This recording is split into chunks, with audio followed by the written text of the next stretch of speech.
Mesmo o rosto severo de O'Brien ficara rubro.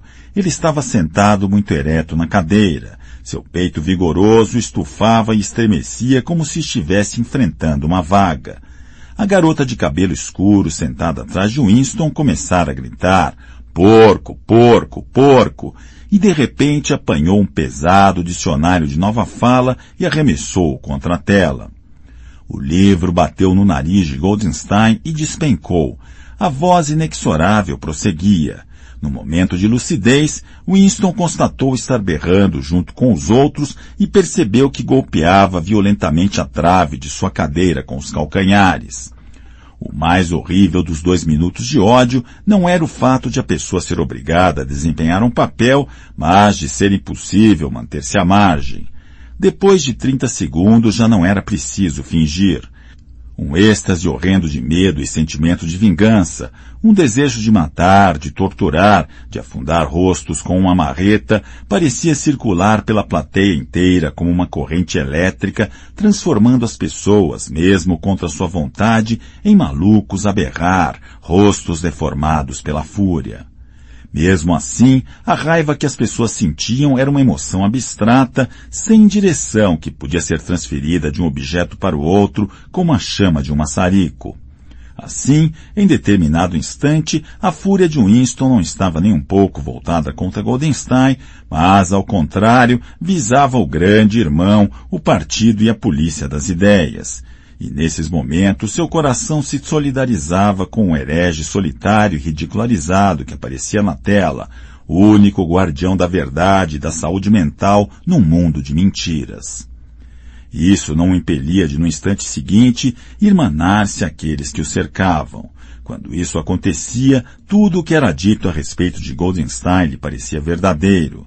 Nesses momentos, sua repulsa secreta pelo grande irmão se transformava em veneração, e o grande irmão adquiria uma estatura monumental, transformava-se num protetor destemido, firme feito rocha para enfrentar as hordas da Ásia, e Goldenstein, a respeito de seu isolamento, de sua vulnerabilidade e da incerteza que cercava inclusive sua existência, virava um mago sinistro, capaz de destruir a estrutura da civilização com o mero poder de sua voz. Em algumas ocasiões, chegava a ser possível alterar o objeto do próprio ódio por meio de um ato voluntário.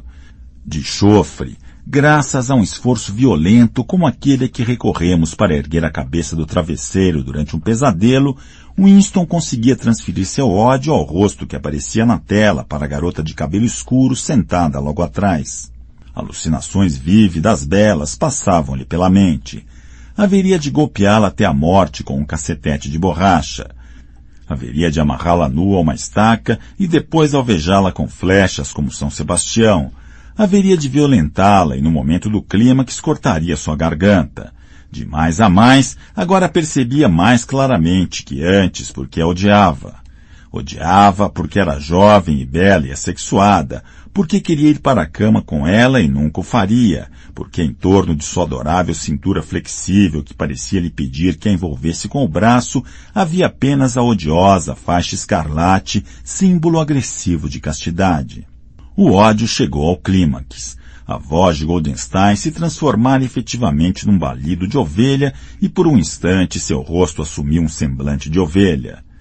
Depois o semblante de ovelha se dissolveu e foi substituído pelo rosto de um soldado eurasiano que parecia avançar, imenso e terrível, metralhadora roncando, como se pretendesse saltar para fora da superfície da tela, de modo que algumas pessoas sentadas na primeira fila se inclinaram para trás nos assentos. No mesmo instante, porém, levando todos os presentes a suspirar aliviados, o personagem hostil desapareceu para dar lugar ao rosto do grande irmão, cabelo preto, bigode preto, cheio de força e misteriosa calma, e tão imenso que quase enchia a tela inteira. Ninguém ouvia o que o grande irmão estava dizendo. Eram apenas algumas palavras de estímulo, o tipo de palavras pronunciadas no fragor da batalha, impossíveis de distinguir isoladamente, mas que restauram a confiança pelo mero fato de serem ditas. Em seguida, o rosto do grande irmão se esfumou outra vez e os 3 slogans do partido em letras maiúsculas ocuparam seu lugar. Guerra é paz, liberdade é escravidão, ignorância é força. O rosto do grande irmão, contudo, deu a impressão de permanecer na tela por vários segundos mais, como se o impacto que causara nas retinas de todos os presentes fosse vívido demais para desaparecer imediatamente. A mulher esguia e ruiva se jogara para a frente, apoiando-se no encosto da cadeira diante dela. Com um murmúrio tremo que parecia dizer meu Salvador, estendeu os braços para a tela. Em seguida afundou o rosto nas mãos. Era visível que fazia uma oração. Nesse momento, todo o grupo ali presente prorrompeu num canto grave, lento, ritmado, que entoava gi, gi, gi, uma e outra vez, muito devagar, com uma longa pausa entre o G e o I, um som grave em surdina, às vezes curiosamente feroz, em cujo segundo plano parecia ouvir-se o ruído de pés descalços golpeando o chão e o latejar de tantãs. Aquilo continuou por uns 30 segundos. Tratava-se de um refrão ouvido com frequência em momentos de emoção avassaladora. Em parte era uma espécie de hino à sabedoria e à majestade do grande irmão, mas antes de mais nada era um ato de auto-hipnose, um embotamento voluntário da consciência por intermédio de um ruído rítmico. Winston teve a sensação de gelar por dentro. Durante os 2 minutos de ódio, ele não conseguia deixar de se integrar ao delírio coletivo, porém aquela entoação subhumana de G-I, G-I sempre o deixava horrorizado. Claro que cantava com os outros, impossível não fazê-lo. Dissimular os próprios sentimentos, manter a expressão do rosto sob controle, fazer o que os outros fazem. Tudo reações instintivas. Mas houve um espaço de 2 segundos durante o qual a expressão de seus olhos talvez o tivessem traído. E foi exatamente nesse instante que a coisa significativa aconteceu, se é que de fato aconteceu. Por um instante seus olhos se encontraram com os de O'Brien. O'Brien se erguera de seu assento, tirara os óculos e estava recolocando-os no nariz naquele seu gesto característico.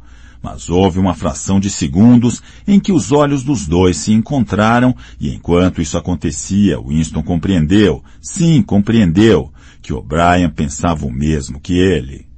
Uma mensagem inequívoca fora transmitida. Era como se as duas mentes de Winston e O'Brien tivessem se aberto e os pensamentos fluído de um para o outro através dos olhos. Estou com você, O'Brien parecia estar dizendo. Sei exatamente o que está sentindo. Sei tudo sobre seu desprezo, seu ódio, seu asco. Mas não se preocupe, estou com você. Em seguida, o clarão de entendimento se dissipou e o rosto de O'Brien voltou a ser tão impenetrável quanto o de todos os outros. Isso fora tudo, e ele já não estava seguro quanto ao que acontecera. Isso fora tudo, e ele já não estava seguro quanto ao que acontecera. Incidentes como aquele nunca tinham sequelas. Eles só serviam para manter viva nele a fé ou a esperança de que outros além dele fossem inimigos do partido. Talvez, afinal, os boatos sobre a existência de várias conspirações clandestinas fossem verdadeiros, talvez a confraria realmente existisse. Era impossível, apesar da infinidade de prisões e confissões e execuções, ter certeza de que a confraria não passava de invenção. Havia dias em que ele acreditava em sua existência, outros em que não acreditava. Nada confirmava o fato, além de vislumbres passageiros que talvez significassem alguma coisa, talvez não significassem nada. Fragmentos de conversas ouvidos de forma difusa, rabiscos poucos legíveis nas paredes dos lavatórios, uma vez inclusive, ao presenciar o encontro de dois estranhos, um mínimo movimento de mãos que lhe pareceram sinal de reconhecimento. Tudo não passava de hipótese, muito provavelmente imaginar aquilo. Voltara para sua estação de trabalho sem tornar a olhar para O'Brien. A ideia de levar adiante aquele contato passageiro nem lhe passara pela cabeça. Teria sido perigoso ao extremo, mesmo que soubesse como agir para fazê-lo. Por 1 segundo, 2 segundos, ele e O'Brien haviam trocado um olhar equívoco e ponto final. Mas mesmo isso era um acontecimento memorável na solidão cerrada em que eram obrigados a viver. Winston saiu de seu torpor e endireitou o corpo na cadeira. Soltou um arroto. O gin em seu estômago começava a subir. Seus olhos voltaram a fitar a página. Constatou que durante o tempo em que ficara ali sentado, sentindo-se desamparado, continuara a escrever como numa ação automática. E já não era a letra retraída e desajeitada de antes, a pena deslizara voluptuosamente pelo papel macio, grafando em letras de formas graúdas e nítidas. Abaixo o grande irmão, abaixo o grande irmão, abaixo o grande irmão, abaixo o grande irmão, abaixo o grande irmão, vezes sem fim enchendo metade de uma página. Não conseguiu evitar uma fisgada de pânico. Um absurdo, já que escrever aquelas palavras específicas não era mais perigoso do que o ato inicial de começar um diário. Por um momento, porém, teve a intenção de arrancar as páginas inutilizadas e deixar todo o projeto de lado. Não o fez, porém, porque sabia que era inútil.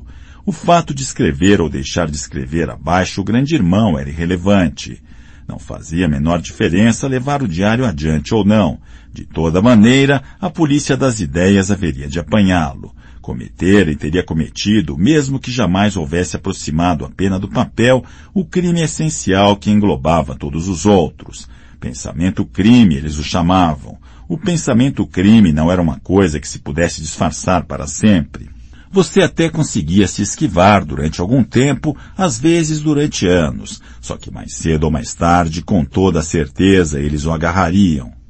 Era sempre à noite. As prisões invariavelmente aconteciam à noite. O tranco súbito que arranca do sono, a mão brutal sacudindo o ombro, as luzes ofuscando os olhos, o círculo de rostos impiedosos em torno da cama. Na vasta maioria dos casos não havia julgamento, não havia registro de prisão. As pessoas simplesmente desapareciam sempre durante a noite.